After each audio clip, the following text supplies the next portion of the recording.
አሁን የምንመለከተው የስድስተኛ ክፍል የሂሳብ ትምህርት ምዕራፍ 6 መረጃ አያያዝ ይሆናል። ከዚህ ምዕራፍ ትምህርት በኋላ ተማሪዎች የሚከተሉት ክህሎቶች ማዳበር ይችላሉ።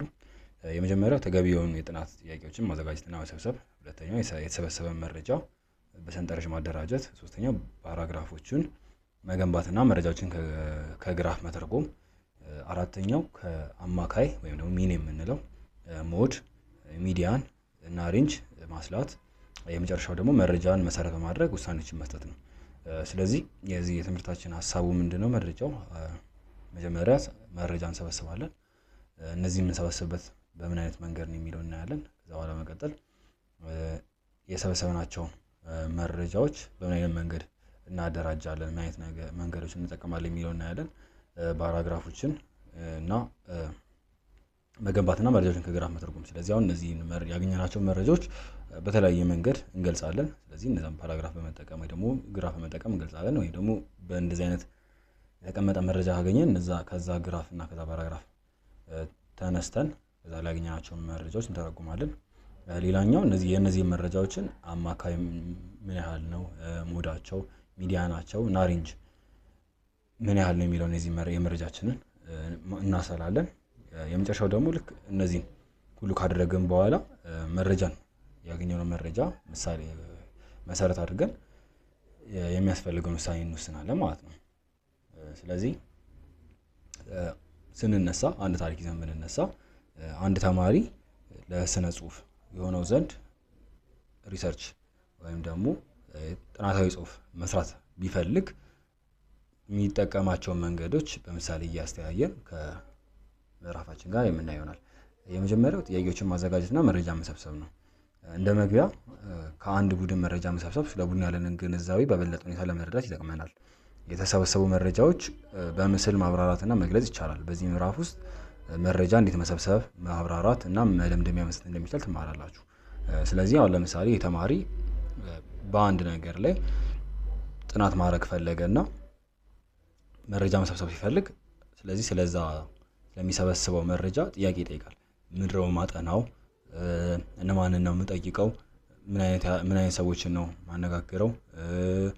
ከነሱ የማገኘው መረጃ ምን አይነት ይሆናል የሚለውን ነገር መጀመሪያ ጥያቄው ማዘጋጀት ይዘጋጃል። ከዚህ በመቀጠል እነዚህ የሰበሰባቸው መረጃዎች ሰዎችን በመጠየቅ ሊሆን ይችላል፣ ሄዶ በማየት ሊሆን ይችላል፣ ወይ ላብራቶሪ ገብቶ በመስራት ሊሆን ይችላል። እነዚህ ያገኛቸው መረጃዎች ለሰው ለማስረዳት ሲል ምስል ሊጠቀም ይችላል፣ ወይም ደግሞ ምስል ተጠቅሞ ሊያብራራ ይችላል። ስለዚህ እነዚህን ምስል ሲጠቀም ከመጀመሪያው ጀምሮ ደግሞ መረጃ ሲሰበስብ ሲያብራራ፣ ይሄን ካብራራ ደግሞ መጨረሻ ላይ የሆነ ውሳኔ ይወስናል ማለት ነው። ለምሳሌ በትምህርት ቤታችን ውስጥ ምን ያህል ወንድ ተማሪዎች አሉ፣ ምን ያህል ሴት ተማሪዎች አሉ የሚለውን ነገር መስራት ቢፈልግ መጀመሪያ ይሰበስባል። መረጃውን ከየት ያገኛል? ከቢሮ ገብቶ የተማሪዎችን ቁጥር ሊያገኝ ይችላል፣ ሄዶ ክላስ ውስጥ በመቅጠር ሊሆን ይችላል። ብቻ በተለያየ መንገድ ይሰበስባል። ከዛ በኋላ ለሰዎች እኔ ይሄን ያህል ተማሪ ያገኘው በዚህ ትምህርት ቤት ውስጥ 100 ወንድ ተማሪዎችና 500 ወይም ደግሞ 200 ሴት ተማሪዎች አሉ ብሎ ያብራራል። ስለዚህ እነዚህ የሚያብራራበትን መንገድ ደግሞ የተለያየ ይገልጻል። ባር ግራፍ ሊሆን ይችላል፣ ወይም ደግሞ ግራፍ ሊሆን ይችላል ይገልጻል። ስለዚህ ከዚህ መደምደሚያ ተነስቶ አሁን ለምሳሌ ይህን ጽሁፍ ያደረገው ዩኒፎርም ለማስመጣት ቢሆን ስለዚህ ከዚህ ትምህርት ቤት ውስጥ 100 የወንድና 200 የሴት ዩኒፎርም ይምጣ ብሎ ይደመድማል ማለት ነው። ስለዚህ ይህንን ነገር እንዴት ማድረግ እንደምንችል በዚህ ምዕራፍ ላይ እንማራለን። የመጀመሪያው የመረጃ መሰብሰቢያ ዘዴዎች የሚባሉት ነው። በመጀመሪያ ደረጃ ጥያቄ መጠየቅ ነው። ጥያቄ የምንጠይቀው ምን አይነት ሪሰርች ነው የምሰራው ወይም ደግሞ ምን አይነት ጥናት ነው የምሰራው፣ እነማንን ነው የምጠይቀው፣ እነሱ ደግሞ የሚጠየቁትን ጥያቄዎች አሁን ለምሳሌ ቢሮ ገብቶ የተማሪ ቁጥር ስንት ነው የሚለውን ጥያቄ ለመጠየቅ ጥያቄ ማዘጋጀት ይኖርበታል። ከዛ በኋላ መጀመሪያ ጥያቄውን ይጠይቃል ማለት ነው። ሁለተኛው ደግሞ ምልከታ ማድረግና ውጤቱን መመዝገብ። ምልከታ ማድረግ ማለት አሁን ለምሳሌ የተማሪ ቁጥር እንዳለው አንደኛው በቆጠራ ሊሆን ይችላል። እያንዳንዱ ተማሪ ወንድና ሴቱን እየለየ ሊቆጥር ይችላል። ከዛ በኋላ ይመዘግባል። የቆጠረውን ቁጥር ይመዘግባል። ዛሬ ይሄን ያህል ተማሪ መዝገብኩ ምናምን ብሎ በማስታወሻ ይይዛል። ወይም ደግሞ ገብቶ ቢሮ ሲጠይቅ ምን ያህል ተማሪ አለ ብሎ ሲጠይቅ እዛ ያገኘውን መረጃ ምን ያደርጋል?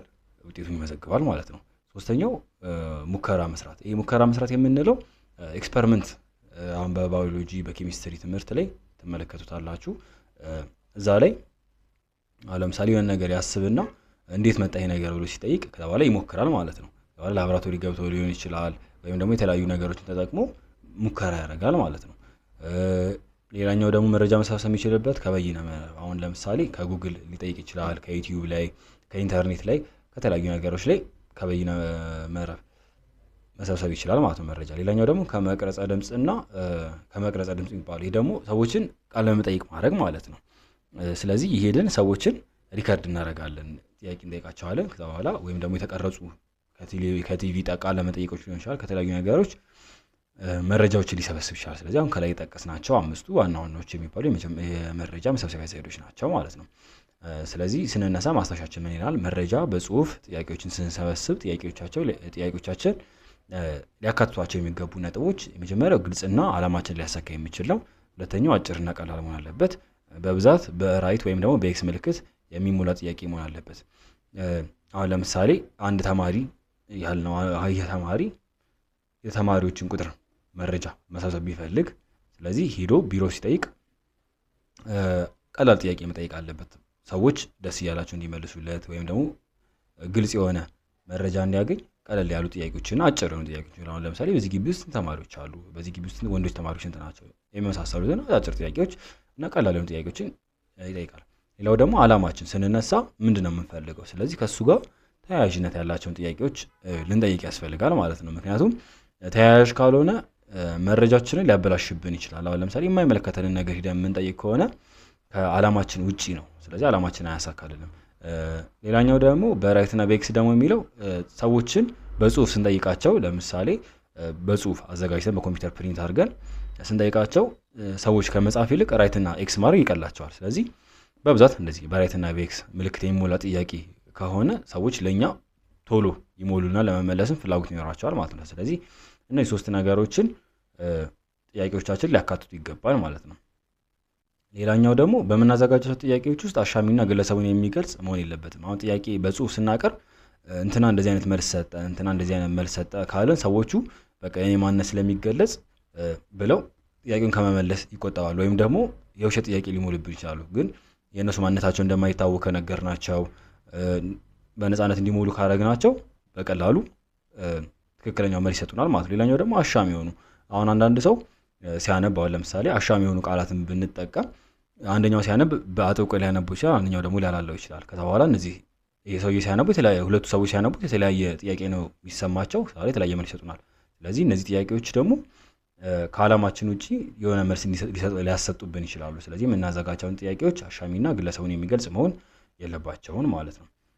ሁለተኛው መረጃ በጥያቄ ካዘጋጀን በኋላ እንሰበስባለን። መረጃ የሰበሰብነውን መረጃ ለማስተካከል እንዲመቸን በሰንጠረዥ እናስቀምጣለን። ስለዚህ መረጃን በሰንጠረዥ ማስቀመጥን ከዚህ ቀጥሎ እንመለከታለን። ከዚህ በፊት መረጃ የመሰብሰቢያ መንገዶችን እንዳየነው በዚህ ርዕስ ውስጥ ደግሞ መረጃን እንዴት በሰንጠረዥ ማደራጀት እንችላለን የሚለውን ነገር እንመለከታለን።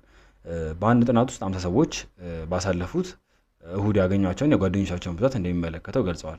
አሁን ለምሳሌ 50 ሰዎችን መረጥንና እነዚህ ሰዎችን እሁድ ዕለት ስንት ሰው አገኘህ ወይ ደግሞ ስንት ጓደኛ አገኘህ ብለን ጠየቅናቸው። ስለዚህ አሁን የመጀመሪያው ሰው ስንት አለን? 3 ጓደኞችን አገኘው አለ። ሁለተኛው 6። ስለዚህ እያልን 8 2 ምናምን እያሉ እነዚህ 50 ሰዎች የተለያየ ቁጥር ይነግሩናል ያገኛቸውን የጓደኛቸውን ብዛት። አንዳንዱ 9 አንዳንዱ 5 ይለናል። ስለዚህ እነዚህ ያገኘናቸውን በቀላሉ በግልጽ እንዲሆን አሁን ለምሳሌ ይሄኛውን ወርታች ብንዘረዝረው ምን ያህል ወረቀት ራሱ እንደሚፈጅብን ማስተዋል ያስፈልጋል። ስለዚህ በቀላሉ ያገኘነውን መረጃ ሰንጠረዥ በማዘጋጀት የበለጠ ግልጽ ማድረግ እንችላለን ማለት ነው። አሁን እነዚህ ምን ቁጥራቸው አሁን ወርታች 1 2 3 4 5 ወደ ጎን ደግሞ 10 ነው። በአጠቃላይ 5 ሲባዛ በ10 የ50 ሰዎችን መረጃ በቀላሉ በሰንጠረዥ በግልጽ ማስቀመጥ እንችላለን ማለት ነው። ከዚህ በመቀጠል ምንድነው የምናደርገው? በሳጥን ካዘጋጀን በኋላ ተመሳሳዮችን እንሰበስባለን። ለምሳሌ ሐሳባችን ምንድነው? መጀመሪያ ሰዎች በእሁድ ዕለት ያገኟቸውን የጓደኞቻቸውን ብዛት መቁጠር ነው ሐሳባችን። ስለዚህ ያገኙት እዚህ ጋር ያሉትን ቁጥሮች ስንመለከት ትንሹ ያለን ቁጥር 1 ነው። ከፍተኛ ደግሞ የሚታየን 9 ይታየናል። ስለዚህ ያገኛቸው የጓደኛ ብዛት ከ1 እስከ 9 ባሉት ውስጥ ነው ማለት ነው። ስለዚህ በመጀመሪያው ረድፋችን ላይ ያገኛቸው የጓደኞቻቸውን ብዛት ከ1 እስከ 9 ብለን እንጽፋለን። 1 2 3 እያለን። ስለዚህ ታሊ ማርክ የምንለው እንዴት ነው? አንድ ጓደኛ ያገኙ ሰዎችን እንፈልጋለን መጀመሪያ። ስለዚህ እንቁጠር። አሁን ለምሳሌ የመጀመሪያው ሮ ላይ ምንም አንድ የሚል ቁጥር የለም። ሁለተኛው ላይ የመጀመሪያው ጋር አንድ አለ። ከዛ በኋላ ወደ መጨረሻ ላይ የምትታየን ከሶስት በፊት ያለችዋ አንድ አለች፣ ሁለት አለን። ከዛ በኋላ ሶስተኛው ሮዋችን ላይ ደግሞ መጨረሻ ላይ በተመሳሳይ ኮለመን ላይ ያለ አንድ አለችን፣ ሶስተኛ አንድ አገኘን። ከዛ ደግሞ አልፈን የመጨረሻዋ ላይ ብቻ አንድ አገኘን። ስለዚህ ስንት አንዶችን አገኘን? አንዳንድ ጓደኛ ያገኙ ስንት ሰዎችን አገኘን? አራት ሰዎችን ማለት ነው። ስለዚህ እዚህ ጋር እንደምንመለከተው ታሊ ማርክ በምንለው አራት መስመሮችን አሰመርም ማለት ነው። ስለዚህ ሁለት ጓደኛ ያገኙትንም እንደዚህ ከቦክሳችን ላይ እንቆጥራለን። ከሳጥናችን ላይ ስንቆጥር ስንት ሰዎች አገኘን? እዚህ ጋር ማስተዋል ያለብን ታሊ ማርክ እስከ 5 ነው የሚቆጠረው። ልክ አምስተኛዋን አግድም እንስላለን። ስለዚህ የመጀመሪያው 5 አለን። ከዛ በኋላ ሲደመር 4 9 ይሆናል ማለት ነው። ስለዚህ ታሊ ማርክ አሁን ለምሳሌ 10 መሳል ከፈለግን ሁለት ታሊ 4 አድርገን ከዛ በኋላ አምስተኛውን ዲያጎናል እንስላለን። ከዛ በኋላ ሁለት አድርገን ስለዚህ ሁለት ታሊ ማርኮችን እንስላለን ማለት ነው። ስለዚህ በዚህ መንገድ ሁለት ጓደኛ ያገኙ ሰዎች ስንት ናቸው? ስንቆጥራቸው 9 ይመጡልናል። ወደ ሳጥናችን ተመልሰን ብንቆጥራቸው 9 ናቸው። 3 ያገኙ ደግሞ በዛው ልክ 7። ስለዚህ ታሊ ማርካችንን ስንቆጥረው 4 ናቸው። የጥናቱ ድግግሞሽ ብዛት ማለት እሱ ነው። ስለዚህ 4 ሰዎች አንዳንድ ጓደኛቸውን አግኝተዋል ማለት ነው። ሁለተኛው ደግሞ 9 ሁለት ጓደኛ ያገኙ ማለት ነው። 3 ያገኙ ደግሞ 7። እንደዛ እያለ ከቦክሳችን ላይ የቁጥር ነው። ለምሳሌ 9ን ብንመለከት የመጀመሪያው ሮዋችን ላይ አንድ 9 ትታየናለች፣ ከ6 እና ከ7 መሃል ያለች። ሁለተኛው ላይ ደግሞ ከ5 እና ከ1 መሃል ያለ ሁለተኛ 9 ይታየናል። ሶስተኛው ላይ አይታየንም። አራተኛው ላይ ደግሞ ሁለተኛው ኮለመን ላይ በ2 እና በ2 መሃል አንድ 9 ያለችን። ከዛ ደግሞ ወደ መጨረሻ ላይ ያለች ከ2 እና ከ5 መሃል 9 ያለችን። ስለዚህ ስንት 9ኞችን ቆጠርን? 4 9ኞችን። ስለዚህ እዚህ ጋር እንደምታዩት የመጨረሻው ያስቀመጠው 9 ጓደኛ ያገኙ ሰዎች 4 ነው ብዛታቸው። ስለዚህ ድግግማቸው ስንት ነው? ድግግሞሻቸው 4 ነው ብለን በዚህ መንገድ በሰንጠረዥ እናዘጋጃለን መረጃችንን ማለት ነው። ማስታወሻ ከላይ የተገለጸው ሰንጠረዥ የሚያሳየው በጥናቱ ላይ የተሳተፉ ሰዎች ያገኟቸው የተለያዩ ጓደኛ ብዛት ድግግሞሽ በቀላሉ በምንረዳው መልኩ የሚያሳይ ነው። ስለዚህ እንዳልኳችሁ አሁን ለምሳሌ አበበ አንድ ጓደኛ ያገኘ ከበደ ከምንል እነሱን ሰዎችን አንድ ጓደኛ ያገኙ ሁለት ጓደኛ ያገኙ ብለን እንከፋፍላቸውና በሰንጠረዥ ከዛ በኋላ ስንት ሰዎች አንድ ጓደኛ ያገኙ ብለን በቀላሉ መንገድ በሰንጠረዥ ማስቀመጥ እንችላለን ማለት ነው። እዚህ ጋር ማስተዋል ያለብን ነገሮች ድግግሞሽን በቀላሉ ለመቁጠር የምናዘጋጀው ታሊ በ5 ምድብ መክፈል ተገቢ ነው። ስለዚህ እንዳልኳችሁ አሁን እንደተነጋገር ነው አንድ ብለን እስከ 4 እንስልና አምስተኛውን አግድም እናደርገዋለን ማለት ነው። ስለዚህ በ5 ስንመድበው ለእኛም ለመቁጠር በቀላሉ ይሆናል። ለምሳሌ አሁን 10 መስመር ቢሆን ኖሮ 20 መስመር እንበለው። ለምሳሌ 20 መስመር ብናሰምር ያወዛግባል መሀል ላይ። ግን 5 እያደረግነው ከሆነ 5 አራቶች ይኖሩናል። 5 ሲባዛ በ4 ደግሞ 20 እንደሆነ እናውቃለን። በቀላሉ ለመቁጠር ይመችናል ማለት ነው። ምሳሌ አንድን እንመልከት። ከዚህ በታች የተዘረዘሩት መረጃዎች ከአንድ ትምህርት ቤት የተወሰደ የ40 ተማሪዎች ከ10 ያመጡት ፈተና ነው። ስለዚህ አሁን እዚህ ጋር መረጃ የሰበሰብነው ምንድነው? ከ10 ያመጡት ፈተና ምን ያህል ነው የሚለውን ነው። በስንት ተማሪዎች ላይ ነው ይሄ ጥናት እየተሰራ ያለው? ይሄ መረጃ እየተሰበሰበ ያለው በ40 ተማሪዎች ላይ ማለት ነው። ስለዚህ እዚህ ጋር አሁን ምንድነው ማድረግ ያለብን? የመጣውን ዝቅተኛ ውጤትና የመጣውን ከፍተኛ ውጤት እንቆጥራለን። ስለዚህ ከ10 ስለሆነ ፈተናው እንደምናውቀው ከ10 ነው የሚሆነው። 10 ነው ከፍተኛ ማርካችን የሚሆነው። ዝቅተኛውን እንመልከት። እዚህ ጋር ዝቅተኛ ቁጥር የሚታየን ስንት ነው? 3 ይታየናል። ስለዚህ ከ3 እስከ 10 3 4 5 ብለን እስከ 10 ድረስ የተማሪዎች ያስመዘገቡትን ውጤት እናስቀምጣለን ማለት ነው። በዚህ መንገድ 3 4 ምክንያቱም ትንሹ ውጤት 3 ነው፣ ከፍተኛው ደግሞ 10 ስለሆነ በዚህ መንገድ እናስቀምጣለን። ከዛ በኋላ በታሊ ቆጥረን እናስቀምጣለን ማለት ነው።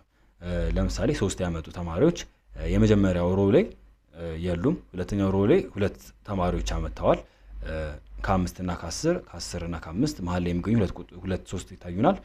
ከዛ ደግሞ ሶስተኛው ሮ ላይ የለንም። አራተኛው ሮ ላይ 1 አለን፣ 2 አለን፣ ይቅርታ። አምስተኛው ሮ ላይ ደግሞ 1 አለን። ስለዚህ እነዚህ ስንቆጥራቸው ስንት ይሰጡናል? 5።